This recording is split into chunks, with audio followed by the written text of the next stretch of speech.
Hozir Skyline Towers'li xonadonimizni gilam bilan to'ldirganmiz. Ichkarini sizlarga bitta chiroyli qilib obzor qilib beramiz. Ketdi.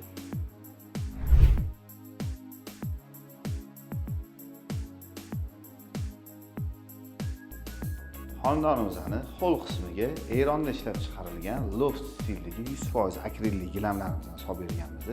Ko'rsanglar bo'ladi. Ichkarini ko'rmasanglar bo'lmaydi. Holimiz asosan eshik ochiq turgani uchun hol bilan zal va oshxonaga bir xil qilib solib berilgan, studiyniy formatda ishlangan uchun ucharasini bir xil qilib solib berishga qaror qildi. Bu oshxona qismi любой ayol kishini orzuyidagi oshxona desa ham bo'ladi. Kompaktni, qulay va chiroyli, hamma narsasi joyida. Qo'ldan kirganimizda o'ng qo'lda spalniy qismi joylashgan. Buni ham bitta ko'rsatamiz. Turkiyada ishlab chiqarilgan sifatli soft akril gilamini solib berganmiz. Xonaning interyeriga juda ham chiroyli tushgan. Gilamnisi 100% akrilli sifatli gilam bo'lgan. Bemalol ko'rib tomosha qilsanglar bo'ladi. Sanuzelimizni ko'rsatmasam bo'lmaydi.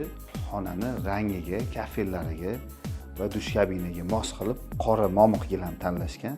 Buni ham bitta ko'rsatib o'tamiz. Shu gilam sirpanib ketmasligi uchun orqasiga maxsus mana bunaqa rezinalar qotirib berganmiz. Bu gilamimizni sirpanib ketmasligini ta'minlaydi. Xudo xolisi yurganda ham odam bemalol o'zini komfortni his qiladi.